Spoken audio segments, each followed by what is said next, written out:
Greetings, friends, and welcome to another episode of The Mistake Zone, your weekly dose of our lives and the mistakes within them. My name is Jaren Wade. Joining me, as always, one of my best friends in the whole wide world, Matt Alba. Hey, Matt. Yo. How are you doing? Yo, I'm doing good. Matt, that's great. But Matt, you know what's even greater is that we get to do this once again in person. Hey. I'm back in the Saturday morning arcade clubhouse because Matt, I'm in town to attend a wrestling pay-per-view tomorrow. Oh, okay. At the time of recording, there's a wrestling, I guess the TV show equivalent in Toronto right now in AEW Collision. Our pal Rakush is there right now. Yeah, I asked him to come. He said nope. And he'll also be at the pay-per-view tomorrow, Forbidden Door, a crossover between AEW, All Elite Wrestling, and New Japan Pro Wrestling. Matt, love me a good crossover. And now that I'm kind of in town, we're recording a bit earlier than usual, Matt. I think this makes me realize how I have an issue with overpacking when I'm traveling, whether it be a vacation or even just, you know, these day trips, these weekend trips. Because, Matt, I'm visiting for the weekend. I'm most likely going to drive back afterwards, after the pay-per-view, maybe sleep an hour or two, because, Matt, I hate traffic. One, I hate driving. Two, I hate traffic. Same. But, so that's roughly, what, 2 days? 2 days in town? Yeah, that sounds about right. I packed my Switch. I packed the dock. Yeah, you got it. I packed the Pro Controller. Okay. Packed the Steam Deck. Okay. Packed 4 pairs of pants. Jaren. 3 t-shirts. Okay, hang on. Are pajama pants within those pair of pants? Yes. Okay. Still a lot. Okay. No, sorry, 4 pairs of pants. Did I say 4 pairs of pants? You said 4, yeah. I brought an extra pair of pants because I couldn't tell if I was going to wear my beige khakis or, you know, my brown khakis or my gray khakis tomorrow to the pay-per-view. So I just threw them in the bag and, you know, brought my iPad, got it here to read some of my notes for our episode today, Matt. But I feel like, of course, I brought a bunch of socks and underwear, but I feel like I'm not going to wear much. Like, I don't know, I overpacked, Matt. I brought like 2 bags worth of stuff for some reason. One of them being my electronics bags, of course. But Matt, how are you when it comes to packing? Jaren? Do you think you're an overpacker or an underpacker? Jaren, if you were to just include toiletries into that list, I think that the stuff that you just said is what I packed for a 3-week trip to Japan when I went the first time. Matt, can I say it on air to, you know, put it into the universe? Matt, are you planning a trip this fall? Jaren, maybe. I'm really hoping that this fall Japan trip pans out. Oh man, Matt. Mistake Zone takes Japan. You know, I have to get it the first half of the year. You have to get it the second. That's how we do, Matt. Yo, Jared, come on. You should reach for the second half, and we can record an episode in Japan. Matt, I'm so tempted. I'm not even going to lie. We saw some cheap flights to Chile, but I think for us, it's the fact that we have a dog. And trying to get someone to look after her for, you know, the period of time during our vacation, you know, that's a bit difficult just because our dog is a rescue who has, you know, some social anxiety around other dogs. So it's kind of hard to have someone say, hey, can you look after her for a set amount of time? And luckily, my cousin's been able to look after her. But, Matt, you don't want to double dip the cousin like twice a year. But, Matt, I'm tempted. That's why I told you to keep me posted. Jaren, come on. Because, Matt, there's this one figure I want. Jaren. And I'd be too embarrassed to ask you in the palace to pick it up for me.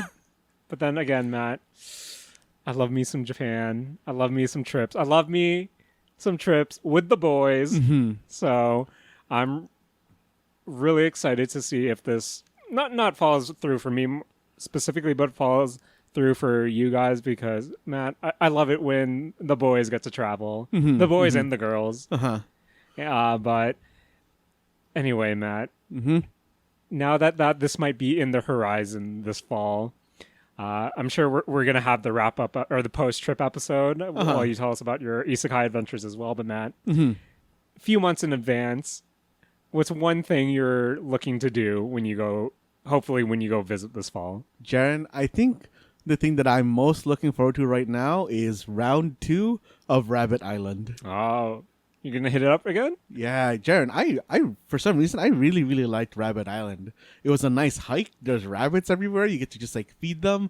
They run at you when like they see you. I don't know. It's an interesting place. And when I went the first time, I really only got to explore like half of it because like it was going to rain on us. So we left. So, I want to do it. I want to do the other half this time. Okay, man. That sounds exciting, Matt. That sounds real exciting. But, Matt, you're sounding like a world warrior right now. And Matt, I have an update for you. Okay. I've been playing some Street Fighter 6, Matt. You know me. And I hate to admit it, I've also been playing a lot of World Tour mode on the Steam Deck. Okay. Just, I found myself traveling. Of course, I'm here for the wrestling pay-per-view. Jaren, sorry. Yeah. And, this is just because I also know you. Okay. And I gotta just clarify. When you say you've been playing World Tour mode, do you mean you've been fighting people or have you just been making new avatars? No, Matt, I've been trying to progress, mostly because in World Tour mode, that's where you unlock the World Warriors P2 costumes. Okay. So you can buy the costumes for 50 FP or fighter points. Okay. And I believe it's $6.99 before taxes Canadian for 250 fighter points. Okay. So you can either pay the currency to unlock them that way right away, or you can grind it out in World Tour mode. So just to review, World Tour mode is the Yakuza Light mode where you create your own avatar, you go around, you become students of all the world warriors who are your masters, and it's kind of like a social link in a sense where you have a bond meter.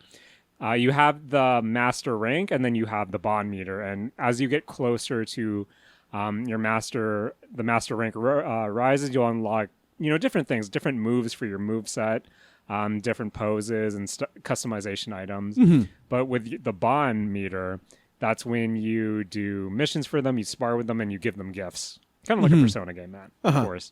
And when you reach level 100 in the bond meter, you get their costume. So, I've just been doing that mostly because I'm a Manon boy, because I mainly play as her online, and I want her player 2 costume. So I've just been doing some World Tour mode stuff, trying to get to the point where I can just farm the Zenny, which is the in-game currency, so I can buy all the the premium gifts for each character that they like the best, raise their bond, get the costumes, whatever. But Matt, I said it when I first talked about Street Fighter 6. World Tour mode on the Steam Deck isn't the greatest. Not only does it looks really bad, Matt.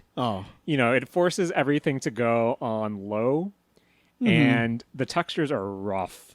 So sometimes they get real rough. The characters themselves are looking good, but just the backgrounds aren't the greatest. And the fact that it seems to be like running at 30. Okay. And it feels a lot slower, so it's kind of jarring to go, from the silky smooth, 60 frames per second, and then playing on Ultra on my PC, going to low 30. It's just moving like molasses on the Steam Deck. But hey, Matt, I need to grind my World Tour stuff, grind my progress so I can get the costumes, of course. But Matt, with World Tour mode, it's your typical anime shonen protagonist, where it's your journey for strength. You go to all these different masters. They, tell you straight up, it's like, hey, you're on a journey to strength. It's going to be a long one. And I can't tell you what strength means, but I can help you on the road to find your own meaning. Where kind of like fighting games, when you meet or fighting games in general, the World Tour mode kind of tries to emphasize the point of, hey, either win or lose. It doesn't really matter in the grand scheme of things. It's all about putting in the work, learning, trying your best, and improving little by little for you to find what strength means. Where when you first meet a master for the first time, you get thrown into a fight. And it's one of those win or lose. It doesn't really matter when you have your intro fight with your master, just because you fight the world warrior, you can win, you don't get anything extra. You can lose, you don't get anything extra. But whenever the fight ends, it just throws you to a cinematic where you essentially get quote unquote defeated by the master. Okay. One, I hate that trope in video games. If I beat them, I kind of want them to acknowledge, but hey, it's a fighting game. Yeah. It's your pursuit of strength. But Matt, I found myself at a crossroad right now. Okay. Because I got to the point where I'm being introduced to, one of my favorite Street Fighter characters, because I'm a pervert, Matt. Okay. Jury. Yeah, okay, sounds about right. And her fight is pretty hard. Okay. And I keep losing, and for some reason, Matt, I know it doesn't matter if I win or lose this fight. I don't get anything extra. I know it's going to give me a cutscene where she beats me anyway. Yeah. Matt, I haven't progressed any further because I keep quitting out when I lose because I want the satisfaction of me knowing that I won, even though it doesn't matter, Matt. That's the sick and twisted part of my brain. But that's my kind of story with the World Tour mode, kind of going around with, my version of Mistake Chan. Because, Matt, when I play an anime, adjacent game with the character creator, I got to make Mistake Chan. I think one of these episodes when we have dead air or we need to fill up time, I think we need to brainstorm who Mistake Chan is and maybe Mistake Kun. But we'll leave that for another episode. But as I said before, Matt, playing Street Fighter, doing world tours, but I'm also playing like a lot of ranked, a lot of online, just because I like the feeling of fighting other people. Yeah. And of course, win or lose, I'm trying to just kind of learn, get accustomed to the fighting environment because you know me, Matt, this is kind of the first time I've really, I think, sunk my teeth into an online mode for fighting games in particular because when I think about all the different fighting games I've played in the past, I never really went online a lot, with the exception being Street Fighter 4 and Street Fighter 5. But even then, I don't think I've been online as much as Street Fighter 6. And I told you I play as Manon right now, and Matt, I'm bad at fighting games. You know that. Okay, yeah. But this was made apparent to me when I was playing online because one of the reasons why I like Manon is some of her simple bread and butter combos end with her kind of pulling your opponent closer to her. And she's a grab character. Yeah. She has a command grab. So my go-tos are I'll press, because I'm playing classic, because Matt, all the modern slander is making me feel bad, and I feel like I need to learn the inputs. Where my bread and butters are, medium punch, medium kick for that 2-hit combo. Regardless if it lands, they'll try to pull you forward. She'll pull you forward. Likewise, crouching heavy punch and then heavy punch also pulls you forward, and that's my anti-air. And I faced Marissa online like last week, and Matt read me like a book. Where every time I would do one of my pull-in combos, the Marissa would jump. I'd jump, I'd whiff my command grab right after, because my combo is, of course, medium punch, medium kick, then command grab. That eats people in rookie to silver. But this Marissa, Matt, read me like a book. Every time I would do the pull forward, she'd jump. She'd jump and then go into the punish. And Matt, the second time it happens, I knew exactly what she was going to do. Yeah. I know she's going to jump every time I try to pull her in. So any competent person would know, okay, I should, instead of doing my command grab, I should quarter circle forward punch to do her special move anti-air. And that's what you did, right? Matt. That's what I should have done. Okay. But for the next 4 rounds, because we ran it back. Matt, I run it back. I don't care if you beat me, I'll run it back. Okay. I kept doing the command grab, Matt. I kept doing the command grab, and she kept jumping, and then kept punishing me. And every time it happened, I thought, you just have to quarter circle punch. Why are you doing 180 back and doing the command grab? You know she's going to jump. But Matt, that muscle memory is too strong. Oh, no. And I cannot think on my feet that hard. But Matt, Uh-huh. have you ever found yourself in a similar situation where you were playing competitively and you have to make this one adjustment, but you can't? No. Because you're not bad at video games, Matt. Jared, have you considered the fact that what if you're just, kind of looking at YouTube one day and then you see a how to play against Manon guide? Jared, there's you. It's like, oh yeah, when Manon does her what was it? Medium punch, medium kick combo, you just have to jump up, hope they don't anti-air you, and then you can punish. Matt. Uh-huh. That reminds me of the time me and my work pals were playing Heroes of the Storm. Okay. And I was playing Sylvanas, obviously. Yeah. And Matt wasn't really holding bot lane that well. Mm-hmm. And my friend said, "Oh shoot," and they were like, "What?" This is a streamer, so. Oh no. I heard Matt. My friends care about me. Want to know why? Did they open the stream, Jared? He told me, "Hey, don't look at that guy's stream." Oh. Jared, I have to ask this because, again, I know you. Yes. Did you open the stream? Yes.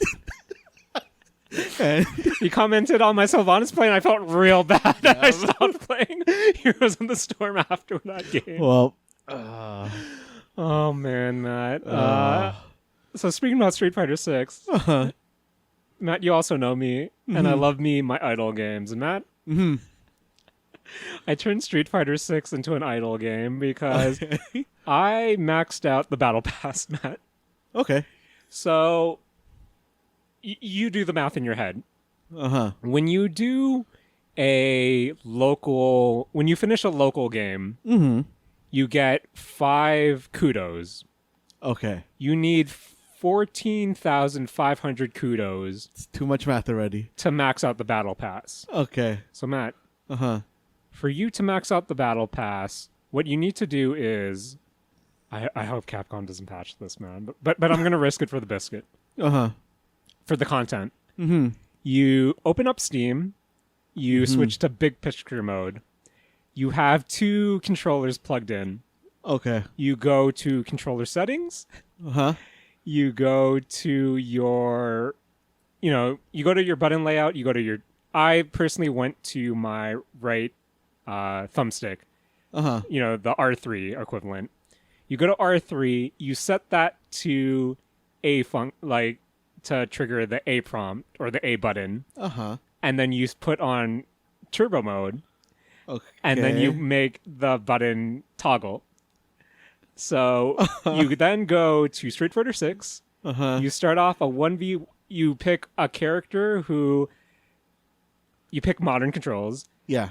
And modern medium is defaulted to A. You pick one. You pick 2 characters that have a medium attack that pushes them forward. Okay. And then you set one character to have a handicap where they have, higher damage, more recovery, but it doesn't matter. It's the higher damage you want. Yeah. You set games to 1 round apiece. The game starts. You hit the R3 on both controller sticks, and then the medium attacks keep going forward to each other. Eventually, player 1 will win because in 6 seconds, because they have the attack boost damage. Okay. And since A is being, repeatedly pressed, yeah, it will hit rematch automatically. And Matt, you just let that run overnight. I believe it was like 11 hours, and then you'll have a maxed out battle pass like myself. Man. Jaren, that reminds me a lot of unlocking Mewtwo in Super Smash Bros.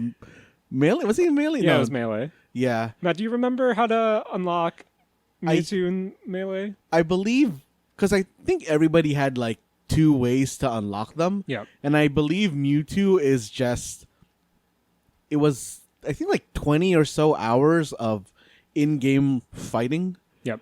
So I vividly remember just leaving my, my GameCube on overnight in a CPU match with one computer or with one real player and just letting them fight out.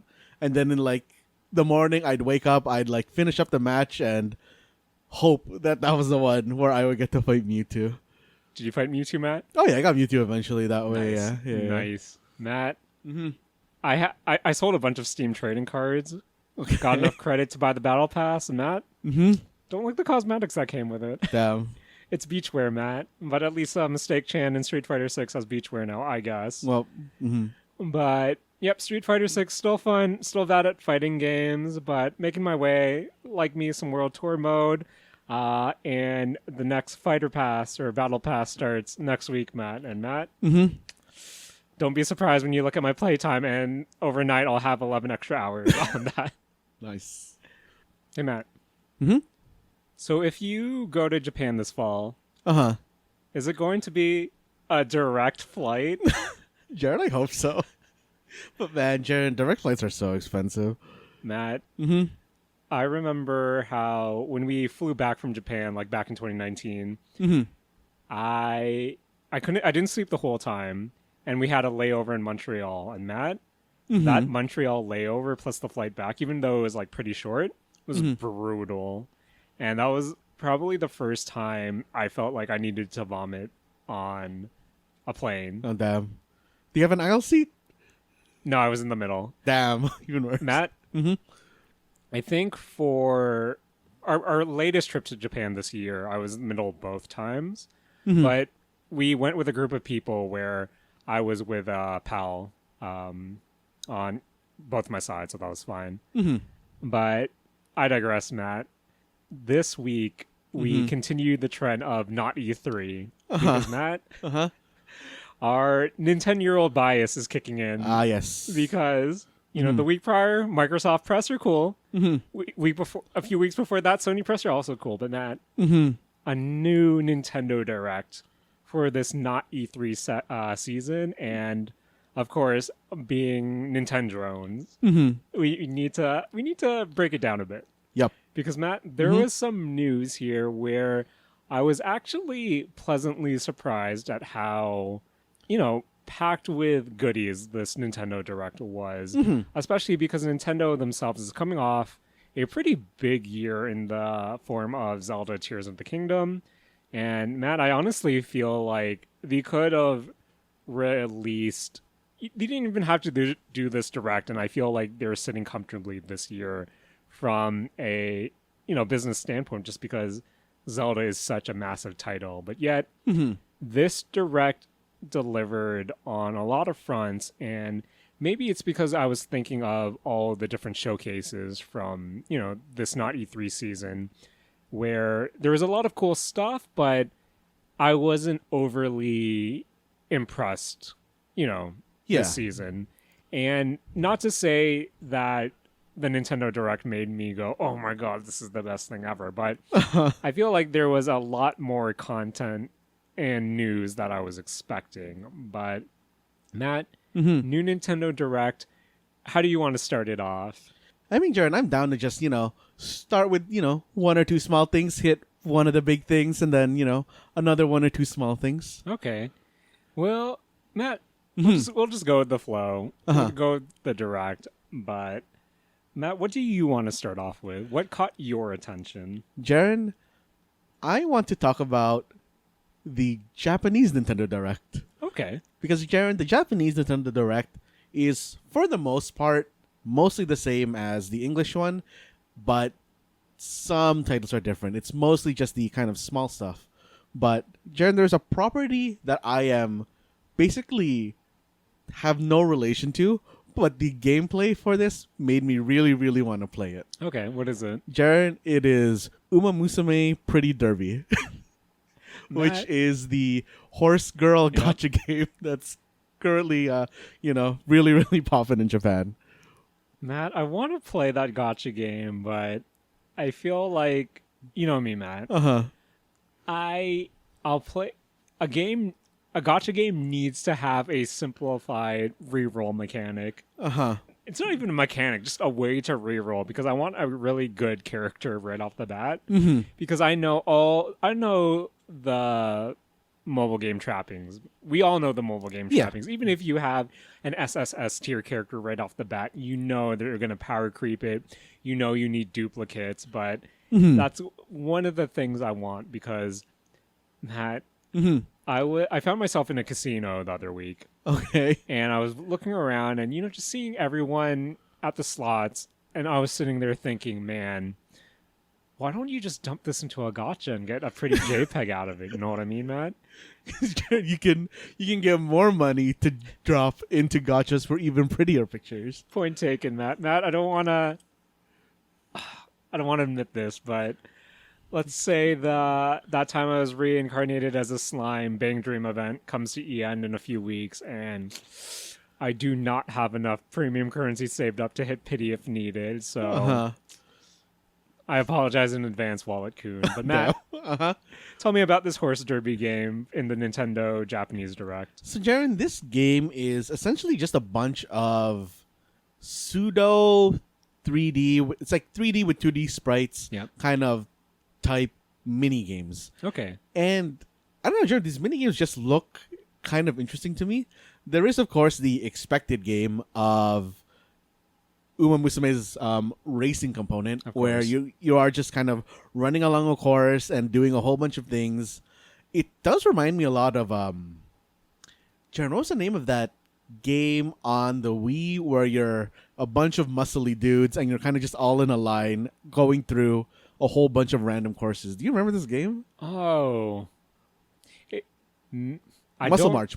Oh yeah, okay, Muscle March. There you go. And in that game, it really is kind of just like a Simon Says type thing, but the environments that you went through in that game were so interesting. You'd, I don't know, start in a building, you'd then like muscle your way out through a wall, and then you're on a street, and then you're in a park, and then it's kind of just going through a bunch of environments. And the racing component for Musume looked a lot like that, which looked really interesting to me. It kind of looked like that kind of scenery mixed with...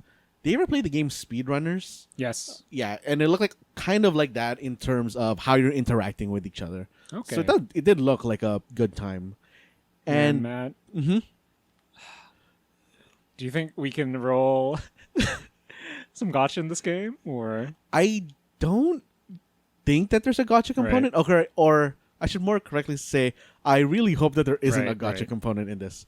But the other minigames do look interesting. Like, there are just ones where, hey, there's just food falling and you have to serve it to people, which is, I think, a basic minigame. But there's also something that looked a lot like Super Dodgeball Advance. I don't know if you remember that game. Amazing. I do remember that game. That was a good game, man. Like, and that looked kind of solid for what they were showing. And they had this other basketball game. I don't know if you ever played the PlayStation game Pitball. No, I have not. Okay, so it was a really old kind of like 2-on-2 game. I hope that I'm just saying the title for this correctly, but it's a 2-on-2 game where aliens are playing basically space basketball. And the concept is like, instead of just shooting for a hoop, you are able to, body check each other. Each alien has powers and stuff. And there's a kind of glowing hole at each end of the screen, and you're playing with like a laser basketball. They kind of just have to like shoot into the hole. Yeah. And Musume doesn't have that aesthetic to it, but the gameplay kind of looked like that because they were just in a gym and there's 3 stacked basketball nets on either side, and you're kind of just whipping them into the basketball net. And I don't know, Jaren, just these mini games that they were showing within this direct this trailer in the direct was very appealing to me for some reason. Amazing, Matt. Amazing. I think this would be definitely something I'd be interested in trying because, in theory, Matt, I like me a good party game, but I'm never in a situation or in a regular, situation of, oh, I should probably play a party game because I'm surrounded by people because I'm totally social like that. But maybe one day if this does come, I believe this is a worldwide release, correct? I think so, but it's not coming out until 2024, I believe. Oh, damn. That's too far off, Matt. I live in the now, Matt, with my AFK Street Fighter and this Nintendo Direct. But anything else from the Japanese Direct that caught your attention? I mean, Jaren, while we're talking about living in the now, I believe that right after the Direct, they released the standalone version of The Wonderful 1, Afterschool Hero. Huh. which was, I believe, a free DLC that came with the Wonderful 101 like remake on Switch, Right. which is like I don't know, nice thing. I also noticed it came out on Steam, which I was actually kind of surprised at. Were you big on the Wonderful 101? I feel like I've asked you this multiple times on the Mistake Zone, Matt. I played it and I never finished it, Right. but I conceptually liked the Wonderful 101. Eventually, they put Bayonetta in that game, didn't they? Did they? I think so. I actually didn't know that. We need to look that up. Mm-hmm. I should also go back to Bayonetta 3. Uh-huh. Because, Matt, I finished that game with a lot of bronzes. So. But yeah, anything else from the Japanese Direct, Matt? I think those were the big ones. I believe they announced the release date for Fashion Dreamer, which is, I believe, a game that you and Julian are really looking forward to. I'm especially looking forward to that because, Matt, I always dream of fashion. Matt, when do my dreams become a reality? They become reality on November 23rd, Jaren. In Or Japan, at I'm least, guessing. or at least they become reality in Japan on November 23rd. Okay, Matt. Matt, if you're in Japan at that time, you need you need to play Fashion Dreamer for me because that's totally how releases work. Matt. You need to be in Japan to play it. But I think other than that, as you said, Matt, it was pretty 1-to-1 to the Nintendo, the North American Nintendo Direct. And There was actually like one more thing that I just want to touch on, Jaren, which is that they announced that on July 15th, they're going to be opening the 40th anniversary Famicom website. Oh, okay. Which I didn't realize it was that old already. Wow. That's crazy, man. Damn. Yeah. Now that you mention it, okay. Yeah. Are you hoping to see, Matt, when it comes to, anniversaries, especially for hardware like this, what's something that would make you say, oh, that would be pretty cool? Just because, we had the NES Classic, and not necessarily attached to the anniversary itself, but, Lego released that collaboration where you had that NES Lego set. Oh, was that for the anniversary? It wasn't for the anniversary, but we have all these, things that celebrate, the Famicom, the NES. With the 40th anniversary coming up, I know this might be a random question, Matt, but is there anything that they could do that would make you, think, oh, that's pretty cool, or would make you want to check out? I don't know. I'm imagining that it's mostly going to be Japanese related, right? Because it is just a Famicom. Yeah. So I'm assuming that they would have a, what do you call it? An NES Classic, but for like the Famicom kind of like build. Right. I'm expecting just a lot of general merch. Okay. I am honestly expecting something like Famicom style Joy-Cons. Yeah. Because I feel like that works with like what they would be doing. And Jaren, honestly, I'm just hoping for some like nice merch that I can buy. Point taken. Uh-huh. Point taken, Matt. But hey, hopefully it will be there when you visit in the fall.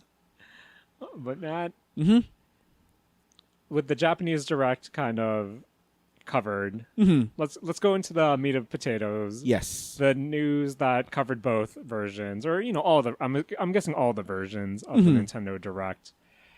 And Matt, should we start off with one of the bigger ones? Yeah, let's do it up. Matt, You know what I love? Huh. It's usually like, I forget the website. It's probably like Hard Press or something like that. One of those satire websites that have those goof headlines that make you go, huh, that's totally true. And that, I saw one of those headlines this week after the Nintendo Direct saying, Geno fans excited to play Super Mario RPG for the first time. And Matt, here it is. A remake of Super Mario RPG. Not sure if it has its original subtitle. And I'm also not sure of Square's involvement or how much they're involved in it. But fan favorite, almost cult classic game is now coming to the Switch with updated graphics. And Matt, this looks gorgeous in a way where I know it doesn't necessarily have the same charm as the original graphics from the SNES version, but I think this looks really cool. Yeah. And with the announcement that Super Mario RPG is now coming to the Switch, allowing players to experience it for the first time. I know it did come to, was it the Virtual Console at some point as well recently? But Matt, what's your relationship to Super Mario RPG? Jaren, I don't really have a strong relationship to Super Mario RPG. I remember just playing it and never finishing it. I don't even think I got to Geno in Super Mario RPG. It's kind of crazy, Matt, because I'm in the same boat as you, where that was one of the games I would play at my cousin's house growing up when, we would go over to his place after school while we waited for our parents to come back home from work. And I remember seeing Super Mario RPG, trying to play it and thinking, oh, this isn't like the Mario game I'm used to. Let's play like a Mario game. But I can respect what the game is just because we have a lot of friends who are pretty ride or die Super Mario RPG. Saturday morning alum Julian, the Professor Cruz, is notably ecstatic for this game. And I really am excited to finally get to appreciate it. Or are you going to get it for sure?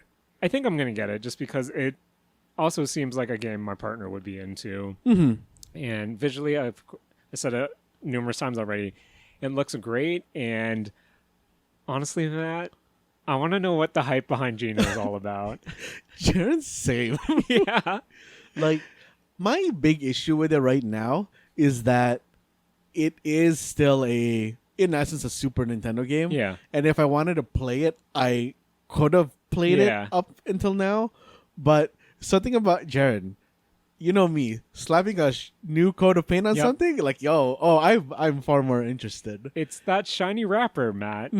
Because as much as it pains me to say out loud and, to put on the record here on the Mistake Zone, it's hard for me to really go back to a lot of NES and SNES games. Yeah. Where we have so much choice these days and such a big backlogs where, especially for a game like Super Mario RPG where you have to sink your teeth into, it's hard for me to go back just because, again, there's a lot of modern sensibilities that I'm just used to that I'm also curious to see how the gameplay stacks up and just to read reception if it's been, modernized in a way. Because something like a Punch-Out I can go back to here and there just because, that's a quick pick up and play. I have no intention to beat Mike Tyson, and it's welcome territory for me already. Yeah. But for something like a Super Mario RPG, I feel like to truly appreciate it, I need to sit down and take my time with it. And unfortunately, I don't. That's become harder and harder for me to do with games of that era. But I think this was a big announcement. I did not see it coming. As someone who kind of browses the different Twitter accounts and subreddits of gaming leaks and rumors. This one I didn't catch, so if it was leaked beforehand, I didn't know of, but I was pleasantly surprised to see Super Mario RPG be announced. And I feel like this was coupled with the announcement of a new Princess Peach game. Yeah. Which is also set for, I believe, 2024. Did you play that Super Princess Peach game on the 3DS? Or was it the DS? I never really played it. I remember Julian had it, and I just gave it a try. And I just remember it being kind of just joked around a lot with regards to, what do you call it? Just, hey, you finally got a Princess Peach game, and in this game, you have to be sexist and use her emotions. Yeah, I found that really weird. Even at the time, it was kind of weird that a lot of the gameplay was emotion-based, and I feel like I just wanted a straight-up platformer, which it wasn't necessarily that. So hoping the Princess Peach game is pretty cool. I'm hoping that there are different characters that you can also play in that game as well. But hopefully when new news comes to it, or comes out about it, that'll get me really excited. Because, they only showed like a clip nothing else too much announced. Plus, I believe in this kind of trio of announcements, they're also bringing the Luigi's Mansion 1? No, the 3DS one. Yeah, the 3DS one to the Switch. And Jaren, yeah, I don't know if you were about to say it, but that trailer, did it look like super choppy to you? Yeah, it didn't look great, Matt. Just because, sure, it's being brought to the Switch, and it seems like they're doing some work to it, but at its heart, Matt, that's a DS game. Yeah, and it was kind of showing there where this kind of did the opposite of what Super Mario RPG did to me, where I was kind of just looking at this Luigi part and thinking, and after the Peach stuff was shown, I'm like, oh, that's why you sandwich this in between Mario RPG and Princess Peach, because for me personally, I'm not that big on the Luigi's Mansion games either. Yeah, same. Where I enjoyed 3 from what I played of it.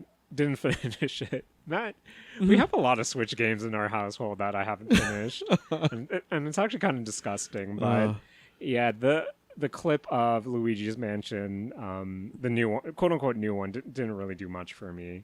But at least the Mario RPG stuff, and of course the teaser of Princess Peach, I think that was enough for this segment.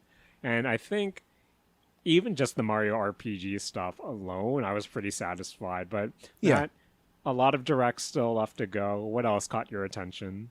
I think to just pick something small real quick. I was very excited. Not that I'm going to buy it, but just, excited to see it on this platform. To see that Gloomhaven is coming to Switch. Yeah. Jaren, that is a very, very deep board game that I have absolutely zero interest in playing as a board game, just because of how much moving components there are to it. And I do think that the video game versions of Gloomhaven are a lot better. Or, for me personally, a lot more fun to deal with because of how much maintenance there is in Gloomhaven, the board game. Matt, I'm scanning around the Saturday Morning Arcade Clubhouse right now. You don't have a copy of Gloomhaven, correct? No, I do not. Jaren, I would never own... Jaren, I believe a copy of Gloomhaven is like $120. Yeah, something like that. And I am not willing to drop that on a game that I am almost certain I will never play in real life. My only, I guess, connection to Gloomhaven is when I was in the States one time, I saw a copy in a Walmart for, it had a high price tag. But then I thought, wow, Walmart selling this board game is wild to me. And Matt, I know this is the Nintendo Direct Hour, but you linked me to a board game this week that also Walmart was carrying. Walmart Online, at the very least, was carrying. Yes. Now, did you pull the trigger? Matt, what was the board game, and did you pull the trigger on it?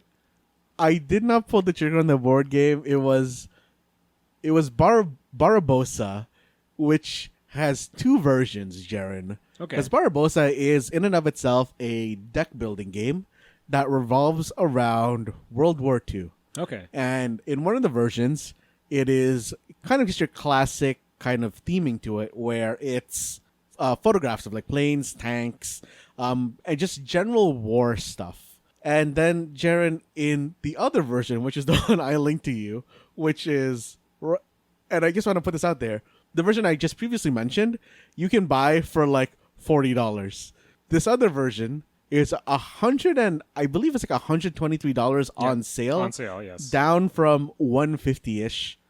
And it is the anime girl version of Barbarossa, where all of the art, it's the exact same game, but all of the art is replaced by pervert anime girls.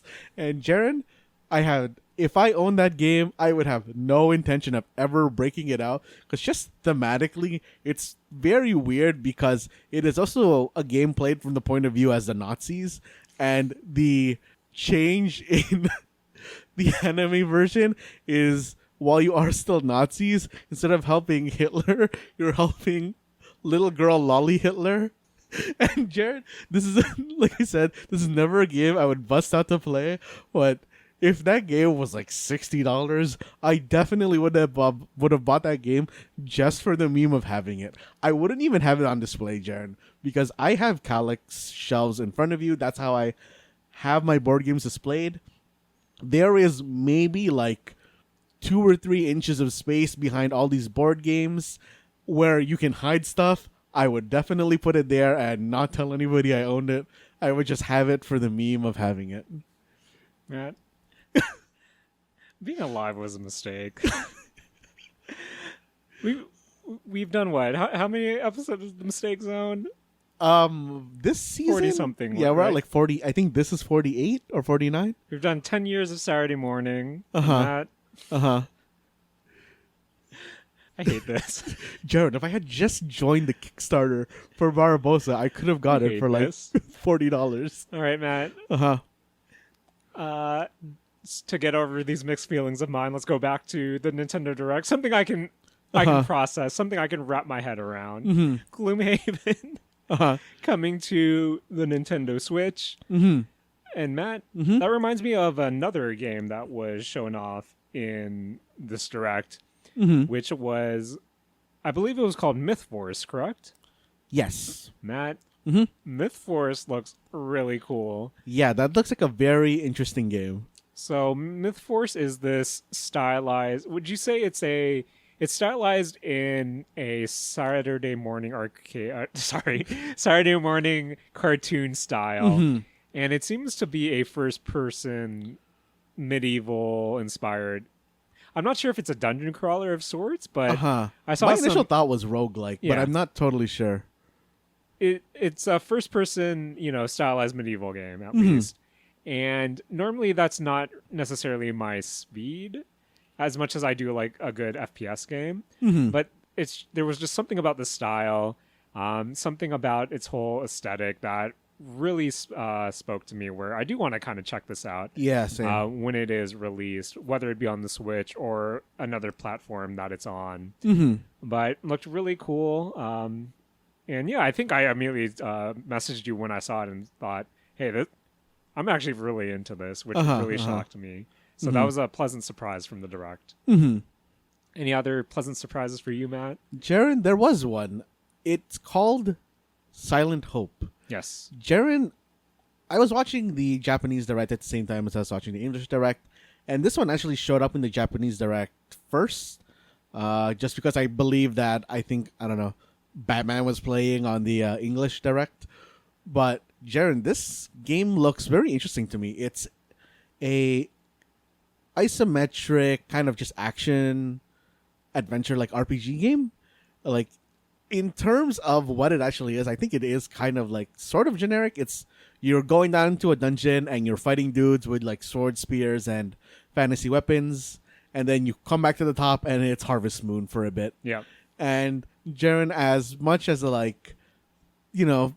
just these past few years, farming games and Harvest Moon type games have just been everywhere. This is, I think, the one that stood out to me the most. And I think just the general style of it, the general, gameplay look of it. It's something maybe about the UI itself. A lot of it was very, very visually appealing to me. And I don't know, I really, really want to play this game. And I believe this was also paired with Fae Farm. Yes, Fae Farm, yeah. During the Direct, which is another farming game that also has a, I believe, magical twist to it as well. And from what I saw going around from the Summer Games Fest, not E3, season, I think a lot of people were really high on Fae Farm as well. Yeah, I wanted to give Fae Farm a try, but from everything that I've seen about Fae Farm, it is an okay single-player game, but it really excels as a multiplayer game. Fair enough. So I guess I don't know. I just really haven't thought of wanting to pull together a group to play Fae Farm. So now that we're a few years out of the pandemic, this is kind of the time where, of course, Matt, Animal Crossing New Horizons was such the pandemic game. Yeah. Where some time has passed that we'll see a lot of, games that were arguably inspired by Animal Crossing and its popularity. So we'll see, the trend of the farming game. Yeah. And now that we're seeing, Spirit Hope, or Silent Hope, my apologies, and Fae Farm, and, just a few releases over the past few years, what does a farming sim or a lifestyle sim, something similar to an Animal Crossing, have to do now for it to grab your attention? Because Matt, you put a beastly amount of hours into Animal Crossing, so I'm guessing that for you to kind of jump into that again, there has to be some sort of hook to it now. Yeah, I think that for me, for Silent Hope in particular, the actual just gameplay stuff does look solid to me. Yeah. I think for every other kind of I don't know if it's like really fair to say that this is Animal Crossing style. I think it's more like Harvest Moon Rune Factory style. Right.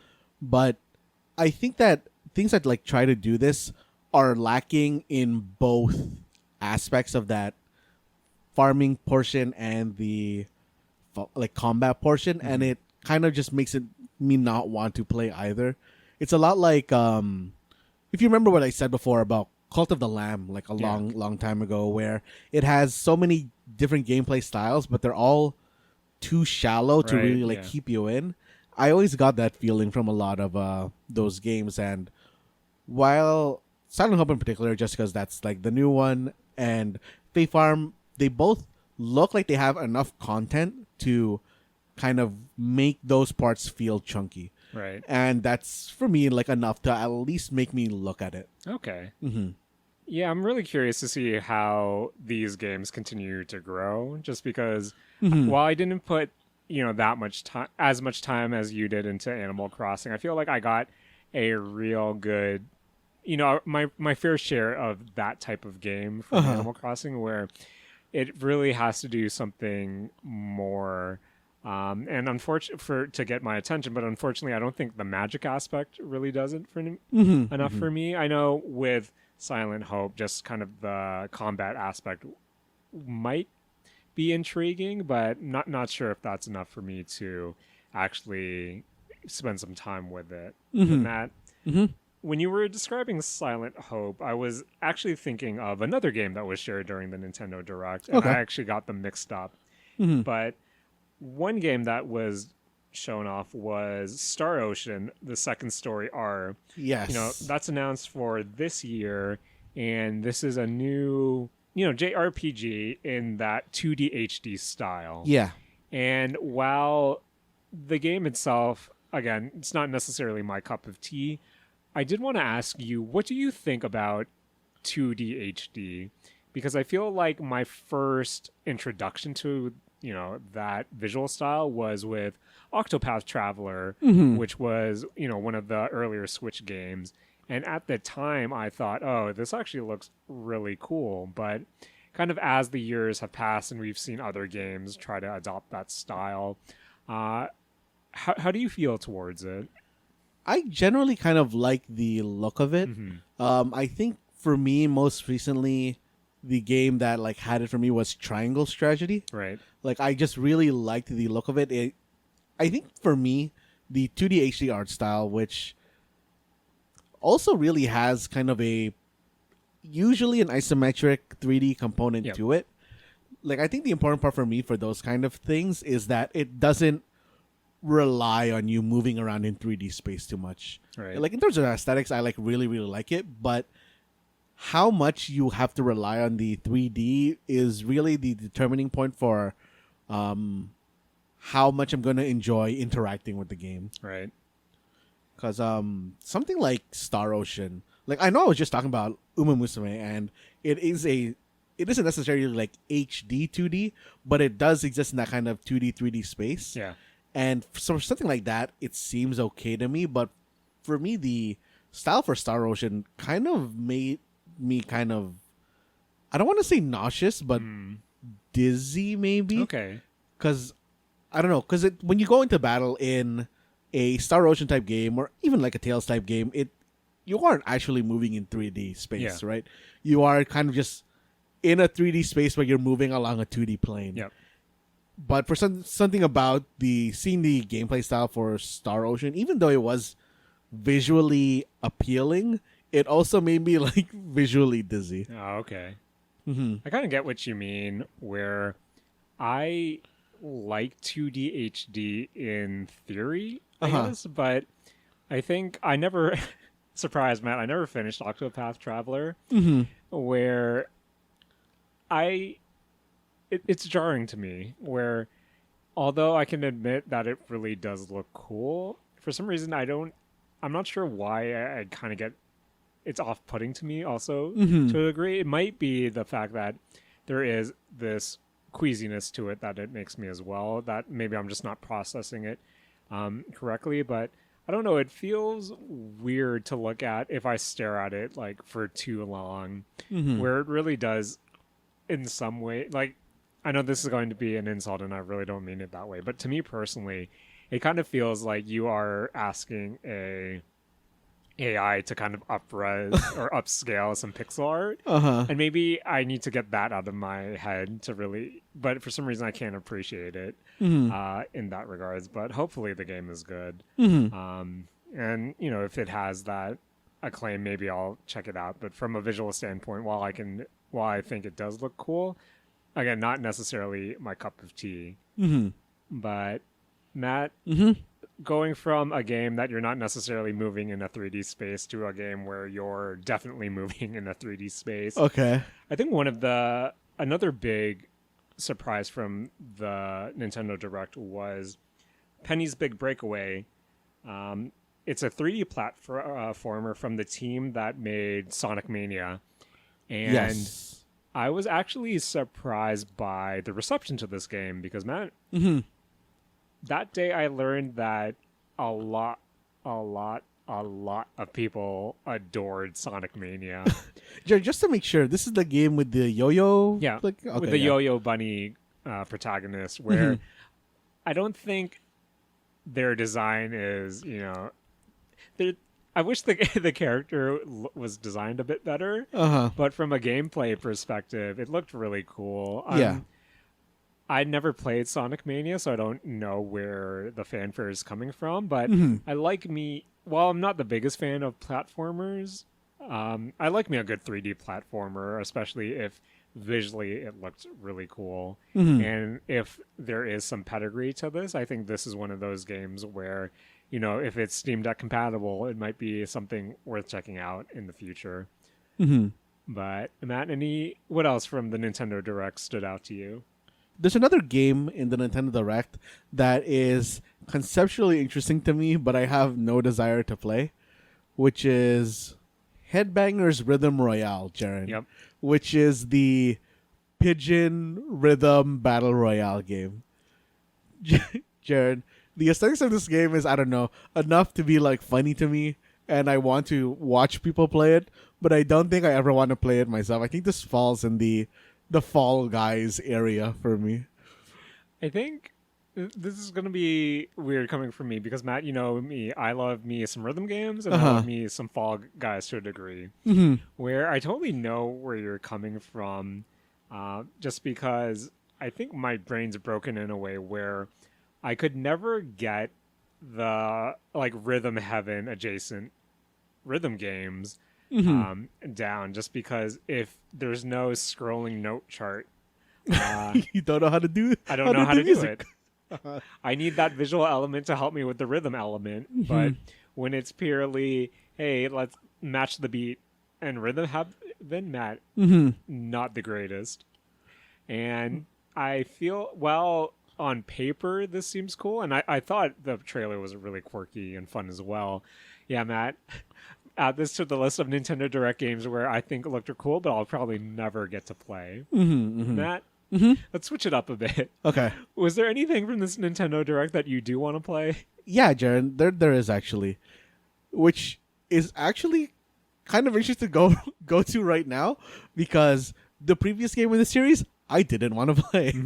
The one that I do want to play is Warioware Move It. Yes. Jaren, I did not like the previous WarioWare game. Like, I think it's like, I can't even remember the title of it. I feel like it's WarioWare, like Brawl Hero or something. Yeah.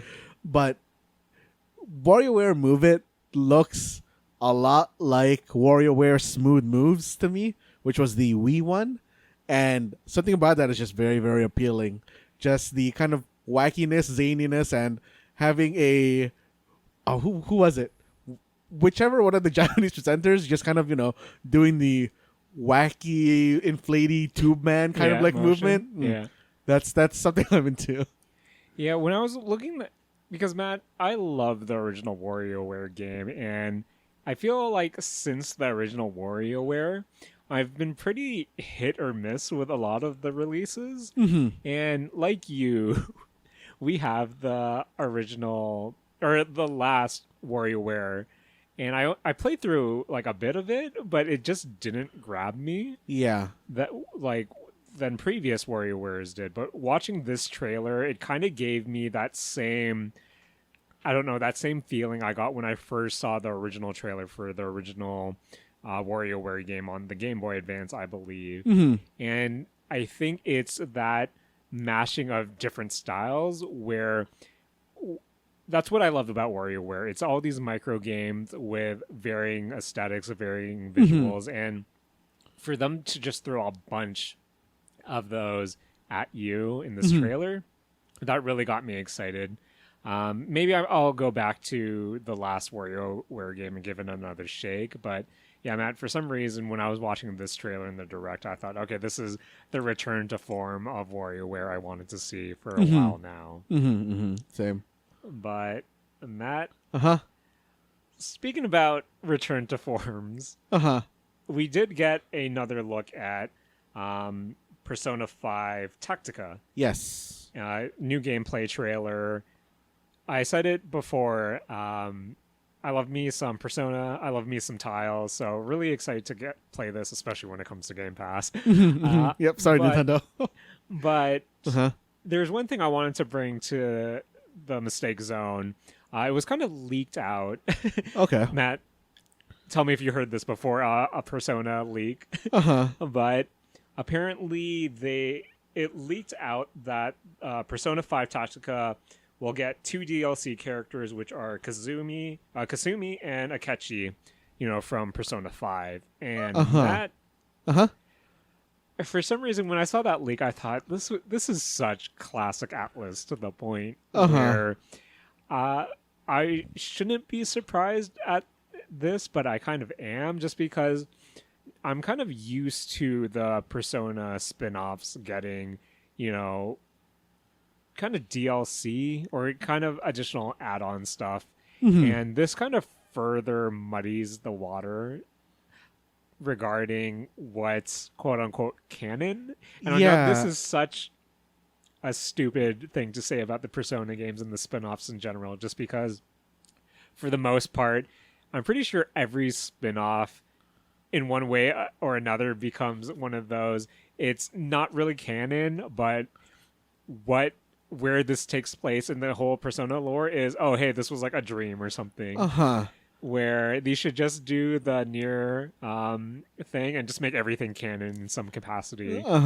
But yeah, seeing Kasumi and Akechi being DLC, one makes sense given their prominence in Persona 5 Royale, but at the same time that Atlus is going hard on milking the Persona 5 game as a whole, even more so than Persona 4, where I kind of just, if you're going to release a spin-off, I kind of just want it to be one overall package, overall one and done package, something similar to Strikers, because at this point we're introduced, and that's another problem I have with a lot of the Persona spin-offs, whether it be, Scramble, whether it be Q, whether it be the dancing games, you get introduced all these different side characters that stand alongside, your protagonist crew.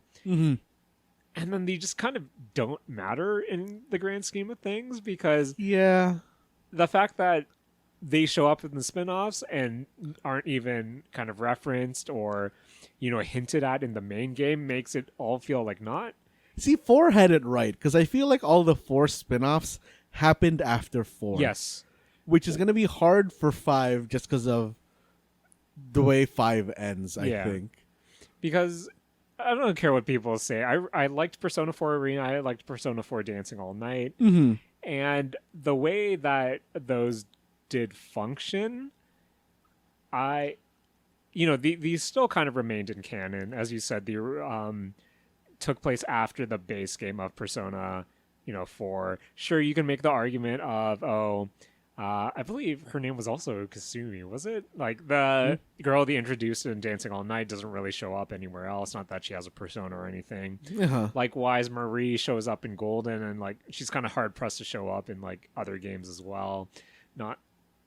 Was Marie in Dancing All Night or no? She was, like, a DLC song character, I think, or a song. Hatsune Miku was also a DLC character / song. In Dancing All Night? Yeah, in Dancing All Night. I fully missed that.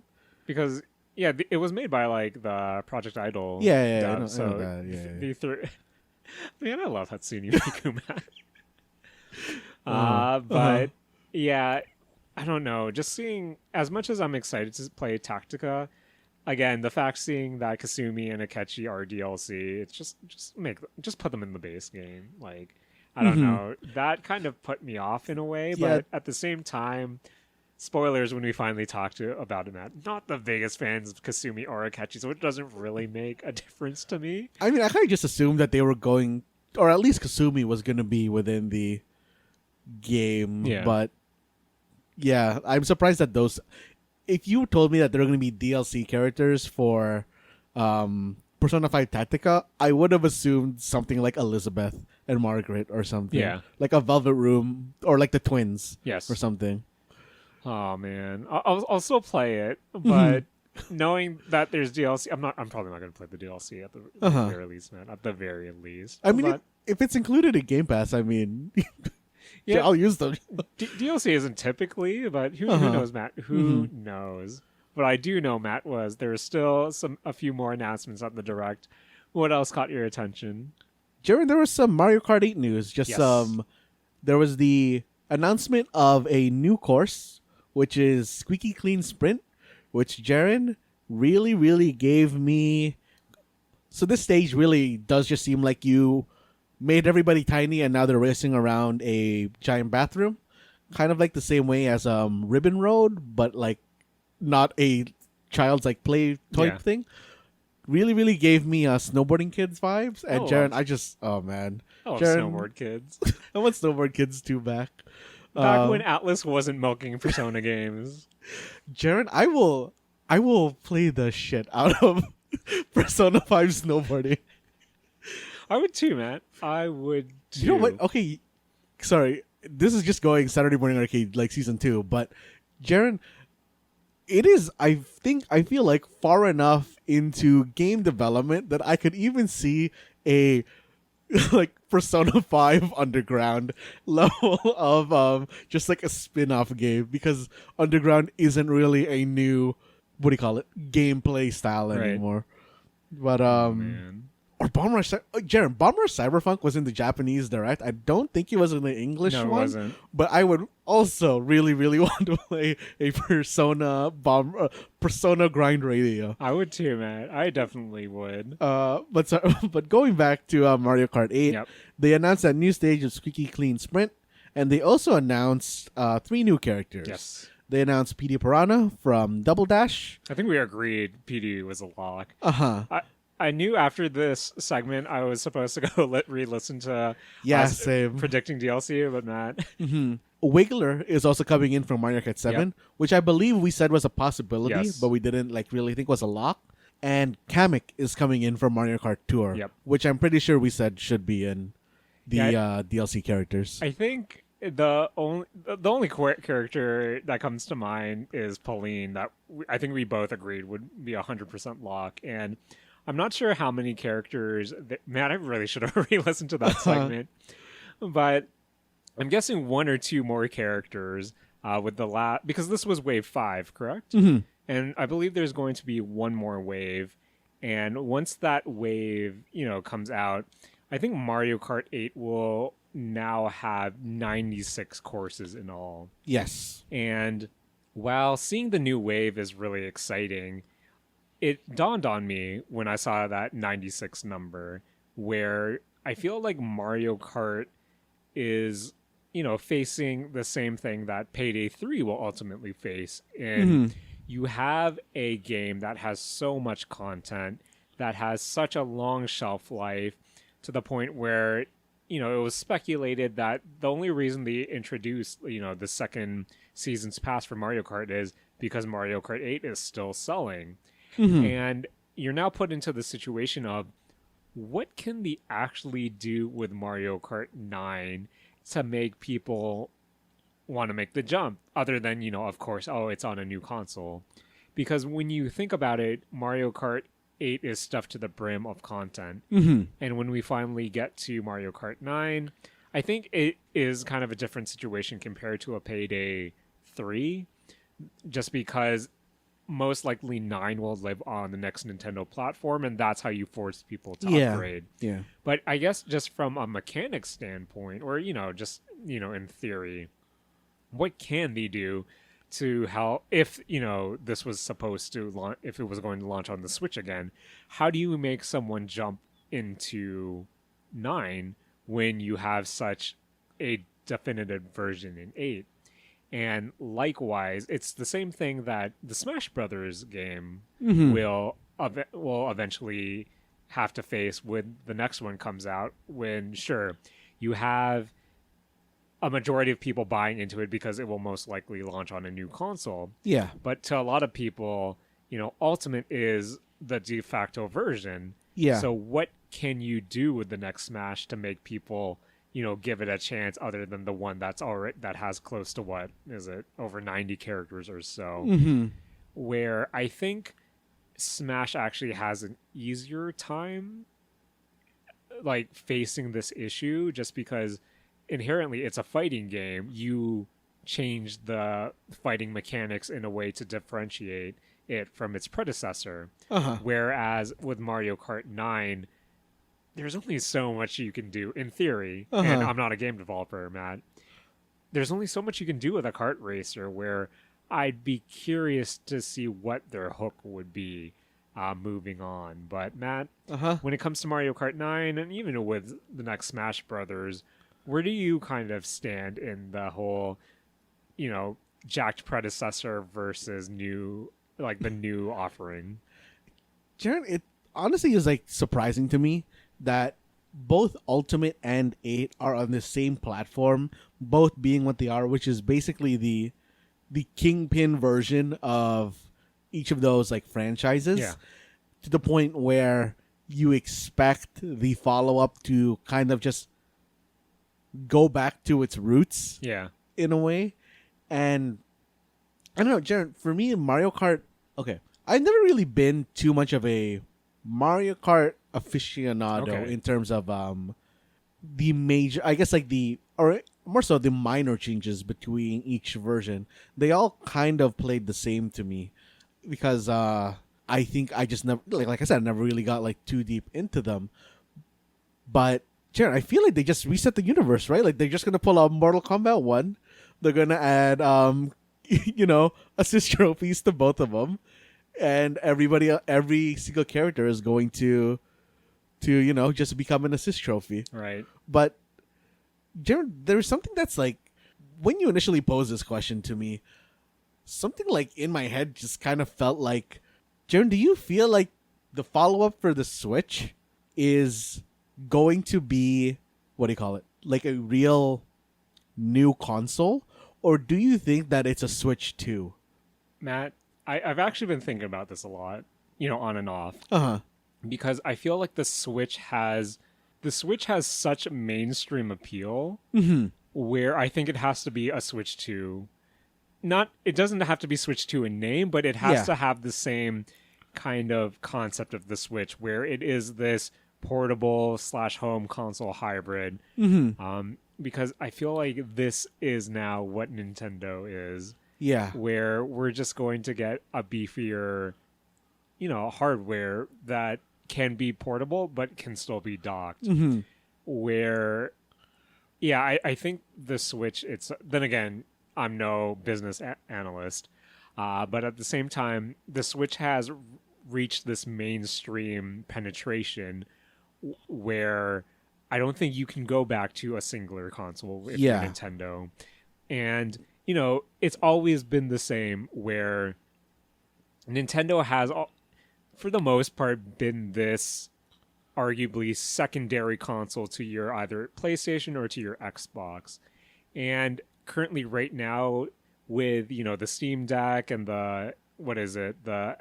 Is it the ROG Ally or whatever it's called? Mm-hmm. We do have all these handheld computer systems, but they don't have, you know, the mainstream penetration that the Switch has. Yeah. Where Nintendo has found their niche or lives within their own world, which is the niche of being the secondary console, Mm-hmm. that I don't see them singularly focusing on, hey, here's like a Nintendo console, home console, and that's it. Where the portability has to be a feature. Yeah. I don't think they can go back now because I don't think they're bringing back the Game Boy. Uh-huh. And it's working for them. So mm-hmm. I do think unless the Switch 2 becomes a Wii U situation, which I highly doubt. Yeah. I don't see it going back to them releasing a portable and then them releasing a home console. I feel like they're now in the hybrid market, you know, as long as the company, you know, exists. But I think that's just me right now. Yeah, and to just like circle back again to like what happens to Smash and Mario Kart, I almost kind of want them to turn into a games as a service. Right. Like I feel like having a games as a service that starts on Switch 2 and kind of has the like it'll just keep pushing forward into like Switch 3, 4, 5, whatever, and continually just have your horrible stack of DLC or added characters or whatever. Like I feel like that might be the best way for Nintendo to go, not in terms of like monetarily for us, but in terms of monetarily for them and like how I would also want the franchises to continue living. I feel that, Matt, and I'm really curious to see where they do go, just because, again, with Mario Kart 8, it has become such a platform where when the new system eventually does come out, it will be hard to say goodbye to all that. Yeah. Likewise, same with Ultimate. It's going to be so hard to move on from that when the new console comes out, just because that's the de facto Smash.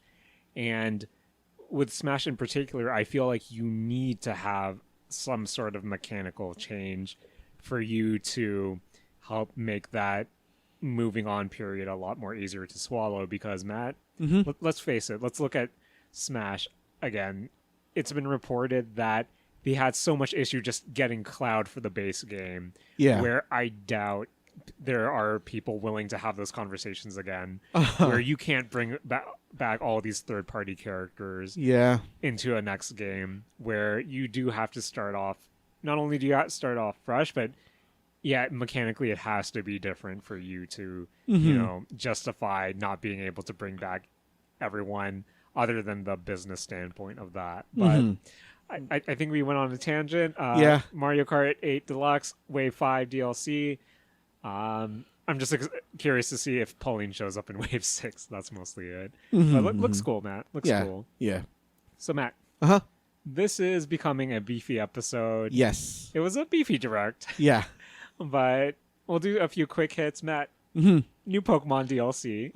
My first question. Yeah. Is this game fixed yet? No. Okay.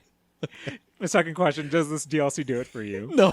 Jared, they were showing off old Pokemon in the trailer. Yeah. But they were new to the game, and I wasn't sure which ones were actually new to the game. And I don't know, something about that's weird. I still think the setting is interesting. Like one is taking place at a festival, and one is taking place in basically a giant terrarium. Yeah. Like those are kind of interesting concepts to me, but I don't know if I want to keep doing Pokemon. Matt, as much as I like DLC 1 has, as you said, the festival setting, and I thought that looked extremely cool. Yeah. But at the same time, I feel like Scarlet and Violet burned me in such a way where I don't want to enable this, Matt. Like, I was notably angry seeing this DLC because, again, that was my question. I'm like, is this game fixed? Yeah. Where if there's anything, I don't even know what they need. Is it new hardware that they need? Is it just more time? Where I want to like Pokemon. And as much as, you know, you said yourself, this was the best playing Pokemon game, Yeah. like, in a while. But at the same time, I can't forgive those technical stuff. I can't forgive that technical stuff. Matt, what happened to that Nintendo seal of quality? Because it wasn't there in Scarlet and Violet, Matt. Jaren, it was Iwata carrying Pokemon, man. I hate it, Matt. I hate it. But Matt, you know what I didn't hate looking at? Pikmin 4. Matt, are you using your voucher on this game? I don't know, Jaren. Okay. Jaren, I don't know what I want to do with that voucher, because the more I see Pikmin 4, the more I'm like, yup, that's Pikmin, and I kind of simultaneously do and don't want to play it. Matt, you should join me, because sooner or later I'm going to use that voucher on Xenoblade Chronicles 3. And I'll eventually get it, Matt. Jaren, see, to be honest, that voucher is now fighting for me against Warioware. So, fair, Matt. That is totally fair. Matt, what do you think about the Pikmin in the washroom and exploring that house? Jaren, I am so legitimately surprised to see that they Tears of the Kingdom Pikmin 4 and they have an underground in it now. That's kind of crazy, Matt. Yeah, like the Otachi for me is something that's just very weird. I said before my feelings on the Otachi. I don't like it because it feels like a super Pikmin, and to me, I said before that Pikmin should be pawns for the Olimars. But like switching to have like that big thing, like they introduced Glow Pikmin, which is like interesting. Which coincides with the Night Expeditions, which is supposed to be a more lethal kind of mission, which is like interesting to me because that's pretty new. The Underground also introduces the Castaways, which lets you kind of create a small amount of NPC captains that you can interact with to kind of just do your upgrades or like vendoring and stuff like that, which seems like interesting to me. The most interesting thing to me that they showed was the Dandori battle. Okay. Which is like when you rescue a castaway captain, I'm assuming every single time they're going to somehow get kidnapped by a dude who just looks like a hairy version of Olimar, and you have to fight him in a Pikmin fight. And I don't know if it was ever cleared up, but that does seem interesting to me because I'm wondering if that's going to be multiplayerable. Right. Because I'm interested in seeing if there's going to be like PvP Pikmin. Yeah. Which is an interesting concept. Oh, man, Matt. It looked nice, but Pikmin was never my game. Yeah, there's a Pikmin 1 and 2 a remaster, so if people want to get into it, I mean, now's the time. Now is the time, Matt. And Matt, I think now's the time we need to talk about the quote-unquote showstopper. Matt, a beefy direct ends with a beefy game and a beefy surprise. Just because I saw some rumblings that a new 2D Mario was going to be announced. Yes. And I think during the Nintendo Direct itself, a lot of people were kind of caught off guard by the Princess Peach announcement, where they thought, oh, is the new 2D Mario game the Princess Peach game? And is this Direct going to end off on the Pikmin 4 stuff? Yeah. But Matt, we got a surprise at the end, a new 2D Mario in Super Mario Brothers Wonder, I believe. Yes. And Matt, one, Elephant Mario. Yep. That was wild, but Matt, how are you with the 2D Mario games? I generally like playing them, but I haven't finished a 2D Mario since Super Mario World. Yes. Where, again, 2D Mario games are the Mario games I grew up in, as I said before earlier in the show, but I've come to appreciate the 3D ones a lot more. Whether it be, N64 had left a big impression on me growing up. I adore Odyssey. I loved Galaxy 1 and 2. Sunshine was okay. I'm in the Sunshine was okay camp. But the 2D Marios always have a special place in my heart. And to see Wonder, and it's not the fact that it didn't have the new Super Mario Brothers tag on it, for some reason also made me think, oh, is this their return to form? Because, Matt, we saw the cast of characters. Mario's there, Luigi, Toad, Peach, and Matt. He brought my girl Daisy. So, that was surprising to me, actually. That was really surprising to me, where again, I'm left wondering. I know they won't, but where's Pauline at? I know she's a mayor.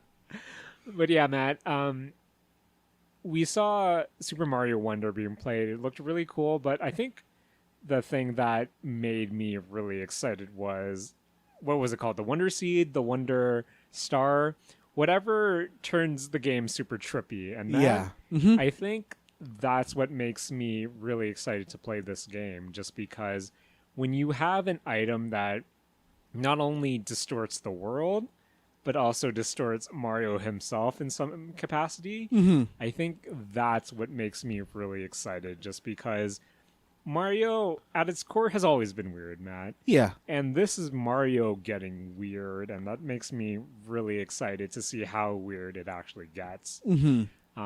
Just because platformers aren't necessarily my thing for the most part, but if they're willing to experiment with what, with not only level design, but just how kind of crazy it can all get, that's where I want to really, play. Just because already we saw some really weird shots in that debut trailer, and yeah, that made me really excited to get my hands on it eventually. But Matt, what did you think of Wonder? Jaren, I think the thing that stands out the most to me about Wonder is I absolutely hate the voice that they gave to the flower that can talk. Yes. Jaren, something about that seems just like psychically incorrect, and it bothers me. I hate it. Jaren, that thing should only have a speech bubble. It shouldn't actually make a noise. And I don't know that this is such a minor thing, but for me it's such a huge turn off of this game. But so you're not using your voucher on it. I'm not using it, but Jaren, I am not playing a game with that talking flower in it. But Jaren, the Wonder Flower itself does really interest me. The stuff that they showed in the trailer was like really cool to see. The kind of like moving pipe, the stretched Mario, the kind of what do you call it? The balls destroying the end. Yeah. What do you call it? The flag thing. Yeah. Like that stuff really seems interesting to me. But my big worry is that it's not going to show up as often as I would want it to show up. That's also true. Or it'll show up a lot, but it's going to be repetitive. And I feel like those two things are going to be a really probably like fine line that Nintendo is going to have to walk with regards to making the Wonder Flower or the Wonder Flower stuff like interesting. No, I totally know what you mean. Where you don't want it to be overkill to the point where it's repetitive, but at the same time, you want to experience the weirdness. Yeah. Where that's what makes it exciting to me is we have decades of tried and true 2D Mario platforming. And I think this is the first time that I've seen a trailer that goes, oh, okay. But yeah, I hope it's something that is, fed steadily to the player. Yeah. Because, I don't want it to be repeated. I want a reason to return to a level. Whether to re-experience that Wonder Flower or whatever it's called, or just tight level design. But yeah, as long as it gets weird, Matt, that's what I'm a big fan of. Like I was of this Nintendo Direct overall. I know throughout this episode it sounded like I wasn't a big fan of a lot of things, but Matt, I was a happy camper at the end of the day. And do you have any other quick hits that you want to go through? JP Direct showed Raincode. Still looks interesting to me. Yeah. They showed off a game called Cry Machina, which is just an anime robot fighter. Looks interesting, and I really love the name Cry Machina. Yes. They showed Samba del Amigo. Like, I still don't know how I feel about that game, but I do still kind of want to try it. Matt, is Idol by Yosobi going to be in that game? Oh, man, Jaren, I wish. Okay. Jaren, they showed Vampire Survivors. Matt, I think this is a good place to end off the episode. Matt, remember how we were so high on Vampire Survivors at the end of last year? Yeah. How we were always chasing those achievements? Matt, I have, I think, 12 locked achievements, and I bought the new DLC whenever it came out. I think it came out while I was on vacation. Bought it first thing when I got back, played 2 games, and thought, I'll just wait for Hollow Curie 0.6 to come out. Matt, I fell off Vampire Survivors hard. Same. Just one day, I was like, oh, well, guess I'm not playing this anymore. I'm really wondering what the Switch experience on that game is going to be. I mean, there's a mobile version, and I don't think phones are exploding. But Jaren, I don't really want to, shit talk the Switch like this. Yeah. But I'm pretty sure that, most phones are going to be more powerful than the Switch. Matt, I can't wait to I want to say I can't wait to experience Tears of the Kingdom on the Switch too. But Matt, I sold Dupe in Tears of the Kingdom, so I think it's going to be hard for me to play, to go back to this game on the Switch too. But to end off, Matt, I want to give a special shout out to another Saturday Morning Arcade alum, Mark. Because Matt, his Zelda game updated. Oh no. On purpose? He forgot that his Switch dock was plugged in. So, and he doesn't he has automatic updates turned on. So no. He left it on overnight. Automatically updated. Damn. Hate to see it. Hate to see it. But Matt, I loved what I saw in this Nintendo Direct. Another beefy episode and another beefy Direct. Apparently the Switch still has some fight in it, but Matt, let's be honest. I still expect the Switch 2 or whatever the predecessor to be to come out next year. But before we go, Matt, any final thoughts on the Nintendo Direct? I hope, even though it's going to be really hard, I really hope future Nintendo Directs can live up to this one.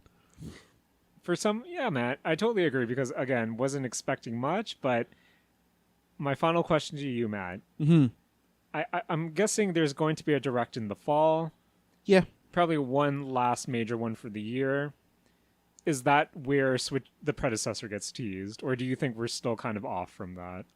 I don't know. Okay, so I wouldn't expect it in the fall one. And I'm questioning if it would be in the winter one, just because, Jaren, I feel like you want to announce it in January or something, just so that, this is really the pessimist me talking, but you want to get those last few Christmas Switch gifts, of course, in, and you don't want to, announce the Switch 2, and then the parents are going to be like, oh no, we can just wait for the next one next year. No need to buy you a Switch this year. Do you think Princess Peach is a launch title for the predecessor, or do you think that's locked on the Switch right now? I feel like it has to be on the Switch. I can't see a Princess Peach game being a multi platforming game. I would more so see Super Mario RPG being like the one that exists across both games, or Odyssey. No, not Odyssey. They would make a new mainline Mario for the new Switch, I think. Okay. Odyssey 2 or Galaxy 3, or do you think it's something new, completely new? I think it would be something new. Okay. I don't really see Galaxy 3 ever really being made as Galaxy 3. Okay. I think it has to be its own kind of thing. All right. Super Mario Universe. Got it, Matt. Got it. Just like we got another episode in the bag. Matt, want to thank you as always. Want to thank all our friends out there. I want to thank Manon. I want to thank everyone who gives me a thumbs up after our Street Fighter fights. I want to thank Nintendo. And Matt, jury's still out. If I want to thank Gino. Nice. We'll figure it out one day, Matt. We'll figure it out one day. But Matt, please take it away. This has been the Mistake Zone, and we're all out of anti-airs.